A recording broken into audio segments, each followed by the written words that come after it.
नमस्ते दोस्तों, हिंदी साहित्य की कहानियों की श्रृंखला में आज सुनते हैं डॉक्टर संगीता झा जी की लिखी कहानी साड़ियाँ।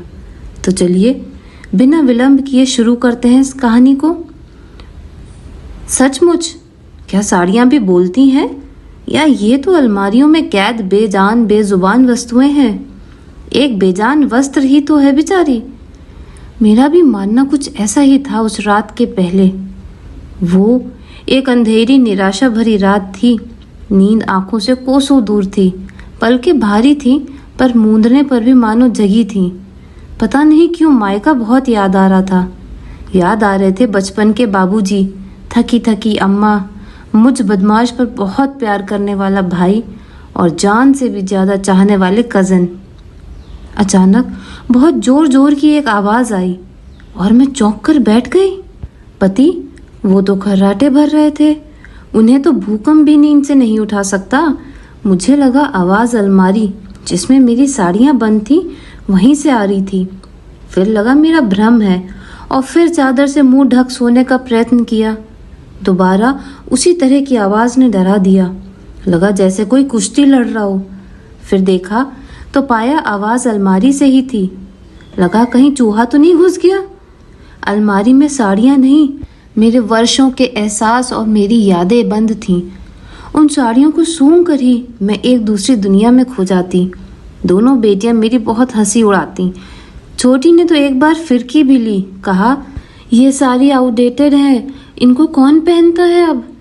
अरे मेरी मानो तो आप इनकी क्विल्ट बनवा लो। हाँ वो ज़रूर ट्रेंड में है, रोज़ बदल बदल कर ओढ़ना। पति हंसे, हो मुझे भी बड़ा मज़ा आएगा रंग बिरंगी सिल्क की क्विल्ट में। आइडिया धांसू है। कॉटन की साड़ियों को एक के ऊपर एक सिल के सुंदर गोदड़ी जरूर बन जाएगी। ये सारी बातें मेरे खून सुखा देती। साड़ियाँ मेरी हैं, मेरी मर्जी, जो चाहे जिस युग में पहनूं। बड़े आए हैं आउटडेटेड कहने वाले। सोचते सोचते कब नींद आ गई पता ही नहीं चला। अचानक जोर की एक आवाज़ आई। मैं उठकर बैठ गई। देखा तो मेरी अलमारी के दरवाजे जोर जोर से बज रहे थे। पतिदेव तो अभी भी खर्राटे भर रहे थे। मैंने अलमारी खोली तो पाया कि सचमुच साड़ियों के बीच भीषण युद्ध चल रहा था। बरसों पुरानी वाली बॉटल ग्रीन कलर की कांजीवरम साड़ी को of white with red border वाली स्टाइलिश साड़ी बड़े जोर से डांट रही थी। गेट आउट, छोड़ दो ये अलमारी, घिस गई है, सारे जगह तेल के दाग लग गए हैं। बूढ़ी अम्मा, मैंने मालकिन को भी बोलते सुना था कि अब जो इस साड़ी को ड्राई क्लीन के लिए भेजा तो टुकड़ों टुकड़ों में ही वापस आएगी। पता नहीं खुद क्यों ही नहीं फेंक देती। मैं चुपचाप उसकी बातें सुनती रही। काश इतना आसान होता यादों को जिंदगी से निकाल फेंकना। बेचारी बॉटल ग्रीन साड़ी, वो केवल रो रही थी, सिसक रही थी। उसका रोना देख मेरे दिल में कसक सी हुई। मन किया कि जल्दी से उसे छाती से लगा लूं, लेकिन मैं भी मूक दर्शक बनकर उनकी लड़ाई देखना चाहती थी। बेजान साड़ियों में स्नॉबिश साड़ी और बेचारी सीधी साड़ियों का द्वंद्व पहली बार जो देखा था। ऐसा बेटियों की सहेलियों को भी बात करते तो सुना था। वो तो पूरी बहन जी है, नॉट ऑफ आवर टाइप। तो कभी she is so down market, I तो कांट टॉलरेट हर। इस तरह की कितनी बातें। अब देखो साड़ियाँ भी कुछ इसी तरह बतिया रही थीं। मैं हैरान परेशान सी लड़ाई देख रही थी। हर बार दिवाली के पहले सभी के दबाव में आकर मैं फैसला लेती हूँ, पुरानी साड़ियाँ निकाल दूंगी।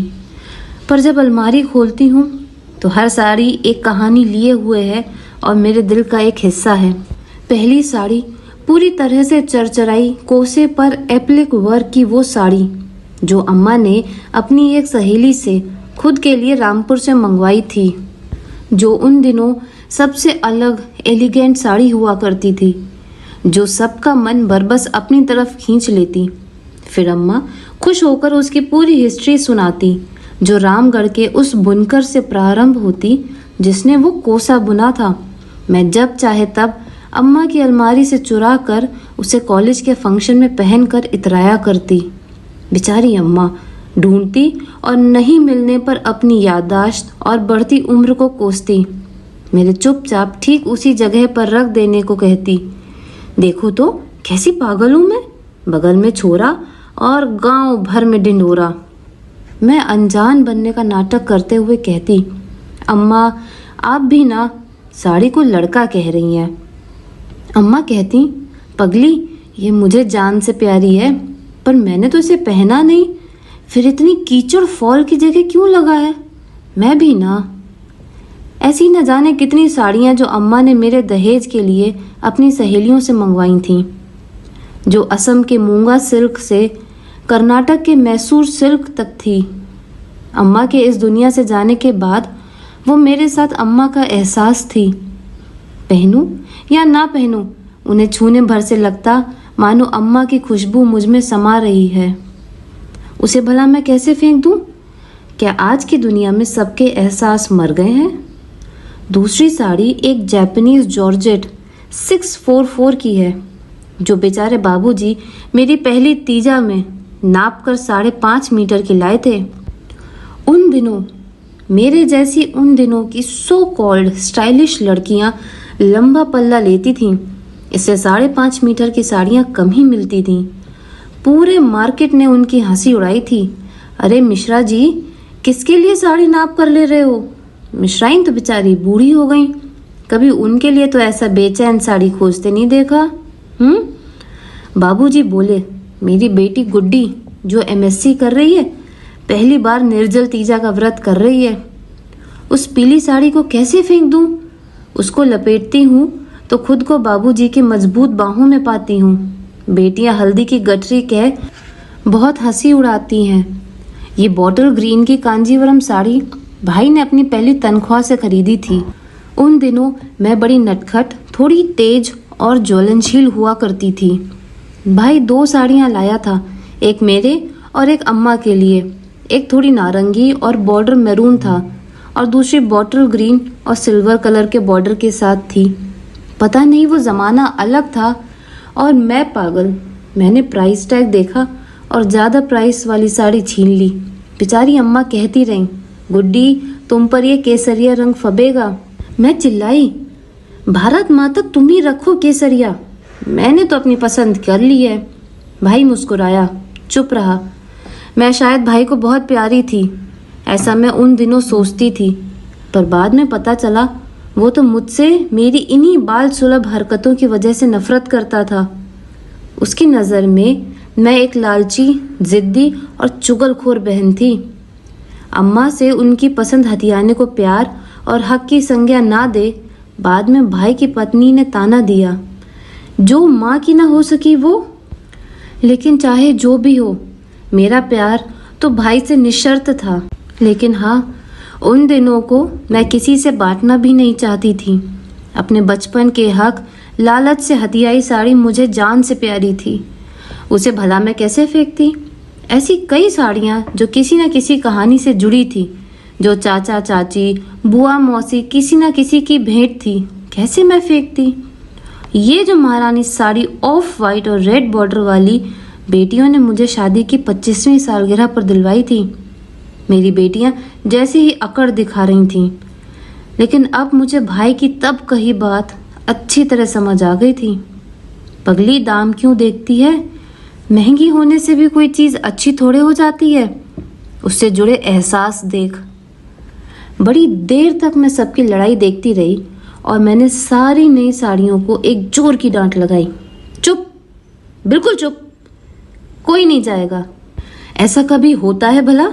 नए रिश्ते जिंदगी में जुड़ जाने से पुराने रिश्तों को कोई फेंक देता है भला? मैं चिल्लाते चिल्लाते हांफने लगी थी। सचमुच अगर नई पीढ़ी को हम पसंद ना आए तो क्या हमें घर से निकाल दिया जाएगा? घर तो हमने ही बनाया है। मेरी अलमारी की सज्जा की शुरुआत इन्हीं पुरानी साड़ियों से हुई थी। क्या यादों का एहसास का कोई मोल नहीं? मैं थक हार निढाल सी हो गई। ये नई सो कॉल्ड डिजाइनर साड़ियां हार मानने को तैयार ही न थी। थोड़ी देर बाद पाया कि दोनों बेटियां और उनके पापा मेरे सिरहाने पर खड़े मेरा सर सहला रहे हैं। मैं पसीने से लथपथ दाहिने हाथ में अम्मा की रामपुर वाली साड़ी तो दूसरे हाथ में बाबूजी की 644 और छाती से भाई की दी बॉटल ग्रीन साड़ी लिपटी हुई थी। छोटी बेटी चिल्ला रही थी, ड्रामा क्वीन, नौटंकी, ये क्या हो जाता है आपको माँ? I think you need some psychological help. अब साड़ियों को लेकर ड्रामा। मेरे हाथों से पति और बड़ी बेटी और छाती से छोटी बेटी ने साड़ियों को हटाने की कोशिश की जो मुझसे जकड़ी हुई थीं। 3 साड़ियाँ चरमराई हुई तो थी ही, खींचने से फटकर तार तार हो गईं। एहसासों और यादों का ये मर्डर था या खुदकुशी, पता नहीं। मैं तो सिर्फ रोए जा रही थी कि मैं उन्हें बचा नहीं पाई। दोस्तों, आप सुन रहे थे लेखिका डॉक्टर संगीता झा जी की लिखी कहानी साड़ियाँ। आशा करती हूँ आपको ये कहानी पसंद आई होगी।